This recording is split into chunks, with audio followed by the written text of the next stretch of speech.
अब से कुछ मिनटों बाद उपराष्ट्रपति के चुनाव के नतीजे आ जाएंगे और देश को नया उपराष्ट्रपति मिल जाएगा और वोटों की गिनती लगातार जारी है। अब किसी भी वक्त नतीजे सामने आ सकते हैं और यह तय हो जाएगा कि इस चुनाव में किसका दांव भारी पड़ा है, क्योंकि दावे दोनों तरफ से खूब हुए हैं। हालांकि नंबर गेम में एनडीए का पलड़ा भारी दिख रहा है। इसी बीच क्रॉस वोटिंग पर खूब बयानबाजी हो रही है और पिछले चुनाव का ट्रैक रिकॉर्ड ऐसा है कि 2022 में एनडीए के उम्मीदवार को करीब 75% वोट मिले थे। तो सवाल है, क्या इस बार भी ऐसा करिश्मा हो सकता है? अब से कुछ मिनटों बाद नतीजे सामने आएंगे और पता लगेगा किसमें कितना है दम।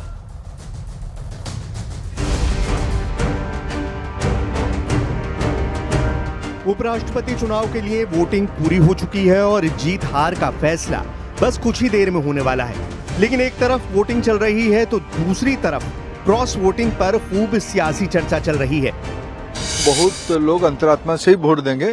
भारी मतों के साथ हमारे प्रार्थी आदरणीय सीपी राधाकृष्णन जी देश की उपराष्ट्रपति बनना तय है। आगे आगे देखिए होता है क्या। क्रॉस वोटिंग को तो पार्टियों को चेक करना पड़ेगा कि किस पार्टी में क्रॉस वोटिंग की संभावना है। हमारी पार्टी में ऐसी कोई न संभावना है। नंबर नहीं, सवाल ये कि आप संविधान बचाने के लिए, लोकतंत्र बचाने के लिए, क्या पता क्या हो, सबने अपना वोट डाला है। हार जीत अलग बात है। इलेक्शन में हर एक को हारना है, एक को जीतना है, तो वो अलग बात है। मगर नैतिक तौर से जीत हमारी है। हमारा कैंडिडेट बहुत अच्छा आदमी है। उपराष्ट्रपति चुनाव में भी कांग्रेस ने अपना ईवीएम वाला राजनीतिक एजेंडा फिट करने की भरपूर कोशिश की। भाजपा और प्रधानमंत्री ये बताएं कि अगर उपराष्ट्रपति पद का चुनाव बैलेट पेपर से हो सकता है तो देश के सांसदों और विधायकों का क्यों नहीं। उपराष्ट्रपति चुनाव में वोटिंग से पहले राहुल गांधी की मलेशिया यात्रा भी सुर्खियों में बनी रही।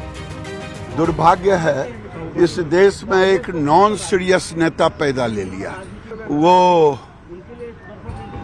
राहुल गांधी हैं। देश बाढ़ से प्रभावित है और वो गए हैं जाकिर मियां से मिलने। हालांकि वोटिंग के वक्त आज राहुल गांधी संसद में मौजूद थे। नंबर गेम की बात करें तो राज्यसभा और लोकसभा दोनों जगह एनडीए का पलड़ा भारी है, यानी एनडीए कैंडिडेट सीपी राधाकृष्णन की जीत तो पक्की दिख रही है। लेकिन असली सवाल है कि क्या विपक्ष को क्रॉस वोटिंग वाला झटका लगने वाला है? आज इसी पर होगी देश की सबसे बड़ी बहस।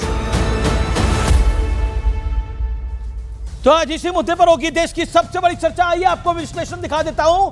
उसके बाद नेपाल से बड़ी खबर आ रही है। उपराष्ट्रपति चुनाव में नंबर गेम का विश्लेषण। राज्यसभा प्लस लोकसभा दोनों सदनों के कुल सदस्य 781 हैं। जीत के लिए कम से कम 391 मेंबर ऑफ पार्लियामेंट की आवश्यकता यानी समर्थन की जरूरत है। जीत का नंबर 391, एनडीए को समर्थन है 437 का और इंडिया को समर्थन है 318 का, यानी एनडीए का पलड़ा काफी भारी है। यहां पर वोटिंग में जो शामिल नहीं हुए वो है बीजेडी, बीआरएस, शिरोमणि अकाली दल, ये एब्सटेन कर रहे हैं। क्या कहता है ट्रैक रिकॉर्ड की बड़ी हार हुई थी और 182 वोट मिले थे, लेकिन अब एनडीए का नंबर काफी कम है उससे, इसलिए यह दिक्कत आ सकती है। यानी दिक्कत चुनाव में नहीं है, नतीजे क्या आते हैं, क्रॉस वोटिंग कितनी होती है वो देखना होगा। लेकिन बड़ा सवाल है, क्या इस बार भी विपक्ष पर क्रॉस वोटिंग वाला खतरा मंडरा रहा है? मेरे साथ बात करने के लिए कई सारे मेहमान हैं। शहजाद पूनावाला मेरे साथ आज की इस चर्चा के अंदर है, उनका स्वागत है। मेरे साथ भारतीय जनता पार्टी के प्रवक्ता, मेरे साथ अभय दुबे हैं जो कि इस समय कांग्रेस के प्रवक्ता है। मेरे साथ एक और दुबे हैं, आनंद दुबे, शिवसेना उबाटा के। मेरे साथ इस चर्चा में विवेक श्रीवास्तव हैं, सतीश के सिंह हैं। मेरे साथ इस चर्चा के अंदर सत्यप्रकाश मिश्रा हैं। मेरे साथ इस चर्चा के अंदर संजीव झा हैं, विधायक हैं और प्रवक्ता है आम आदमी पार्टी के।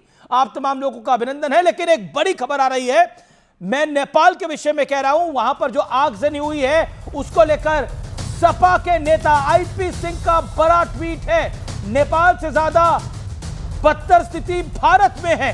75 साल का तानाशाह सत्ता नहीं छोड़ रहा है। यह कहा है महंगाई और बेरोजगारी देश को खोखला बना रही है। यह कहा है एसपी नेता आईपी सिंह का यह बड़ा बयान है। इसके अलावा संजय राउत की मैं बयान आपको दिखा रहा हूं। संजय राउत कह रहे हैं कि नेपाल हिंसा पर उनका पोस्ट है और उसमें प्रधानमंत्री को भी टैग किया है। यह हादसा किसी भी देश में हो सकता है और सावधान रहिए, प्रधानमंत्री और बीजेपी को टैग कर दिया गया।